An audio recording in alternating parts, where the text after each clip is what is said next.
Respected students, welcome back everyone. So today's video is about the RLS, that is row level security. This is the most 100, 200, 500% asked question in the second technical round, that is logical scenario based round, and in real time work also, in real time project also, definitely you will have to work on dynamic RLS. Okay, that is asked from client only.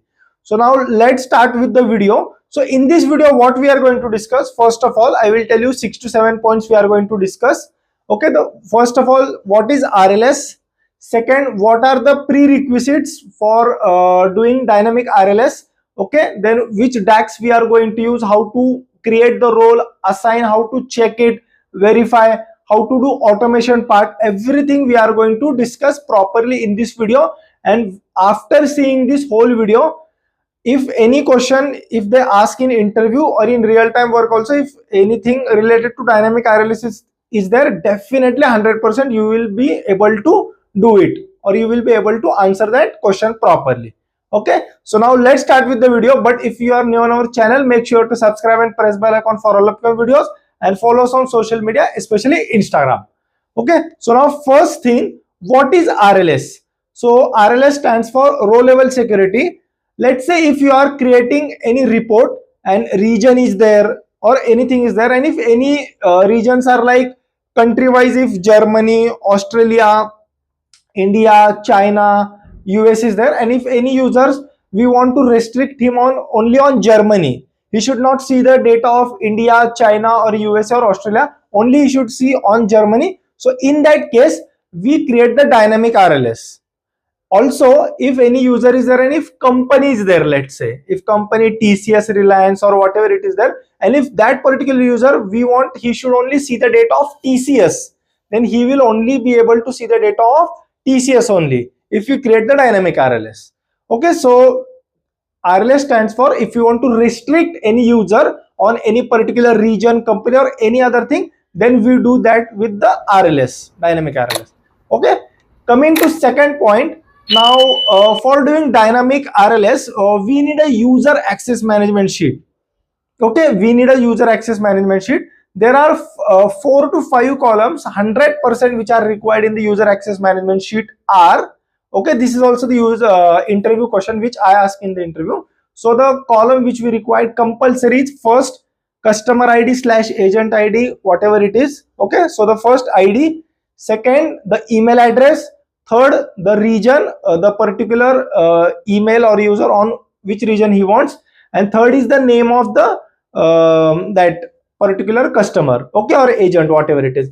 And if we want to pass RLS on 2-3 different things, like along with region, if you want to pass on company, then one more that company column will also be there. Now this is also the question that can we pass RLS on 2 different dimension or column? Yes, we can do it.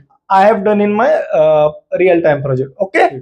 Now I just want to tell one more thing, that if you want the practical video of dynamic RLS, now make sure you are commenting down. If I will get many comments, or at least I am expecting 200 likes on the video, so that I will understand that you want practical video also on dynamic RLS. The reason why I am telling this now, see, I never say that give 200, 300 likes on my video. The reason I am telling now, because I need to create a proper pro account for it. I can't create dummy account. I need to create proper pro account for it, and so that I can invest and I can create a video for it. So please give like or comment below that you want the practical video. And also after I will create the account, I can create videos on lake house, data flow and many other things also. But also one more thing in that user access management sheet is that make sure that your comma separated values are not there, like in one cell like Germany / India, like these values are not there. We try to avoid it because it will filter properly. We try to avoid it. Okay, coming to third point now. Once we get the user access management sheet from client, so make sure you are fetching either from SQL, either from Azure Databricks, either from SharePoint. Don't do it on CSV or Excel. The reason is because when auto update is required, like if you want to remove any email address or if any new user comes and all those things, auto update will not happen properly. And with Excel also, if path changes, then again that in Power Query there will be an issue. Okay, so after schedule refresh there will be issue and new data will not be there, always that problem will be there. So it's better always to fetch a user access management sheet either from SQL, whatever SQL database, Snowflake database, Azure Databricks, or our SharePoint. Okay, make sure this is the most important point. And once you fetch, always fetch in import mode only, no need for direct query, only 15, 20 or 50, 100 rows will be there. So always fetch from import mode. So once you fetch, connect with your dim and fact tables properly on single direction. No need of bidirectional. Always connect on single direction properly. Okay. Now coming to next point, that in Power BI Desktop, what you will do in Power BI Desktop, you need to create the role. You all know that in modeling ribbon in report view, we need to create the role and create the role on region basis properly and pass this one simple tax is there. Email address is equal to user principal name. Create 5-6 roles on that, on whatever region it is there. Then you can in view as you can test the role, like go to that view as and just like pass that email address and check in Power BI Desktop whether that email address which is passed, that is filtering on that particular region or not. Okay, then afterwards what you will do after checking, afterwards publish the report, and after publishing, make sure you are publishing report in proper that workspace only. Okay, and one more prerequisite is here, that the email addresses which were there in user access management sheet, those all IDs should be the part of that workspace where the report is getting published. This is the most important thing which many people or many developers lack in the real-time project. Okay, again I am repeating, the email address which were the part of user access management sheet, those should be the part of workspace on viewer access, not admin or member. The reason is admin and member bypass the RLS. It should be on viewer access only. Okay, so after publishing, now go to the semantic model data set. In security, there automatically roles will be there because you have created in Power BI Desktop now there just you have to pass again the email address manually and save it again. There also you can test it.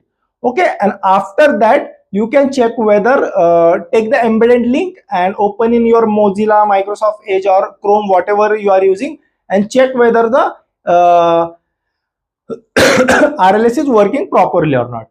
Okay, now coming to the next point, let's say if any new users are added to the that user access management sheet, or existing if they are removed, then client has to do it, update that sheet, and in our Databricks SQL, whatever, the sheet will get automatically updated. After the refresh, it will automatically update it into your Power BI file. Okay, so that's the reason why I'm telling don't use Excel, always fetch from SQL, Databricks or SharePoint in that case. Okay, and let's say if many users are there, in that case many users, we create the group Azure Active Directory which is there, there we create the group. Let's say 50, 100 users are there, and then in that group, let's say if daily or on weekly basis if user is getting removed or added, just go and update in that group and just save here. Automatically everything will happen. And let's say if in a month if it's changing and new 10-15 users are there, so manually no need to do on Power BI service, just update that group. In that case AAD group it is known as. Okay, so you can do in that way also. And okay, so this was the all about dynamic RLS. Okay, so this was all about the dynamic RLS, and thanks everyone for watching till end. If you like the video, like it and share with your friends. This is one of the most important video on our channel till date. Thank you.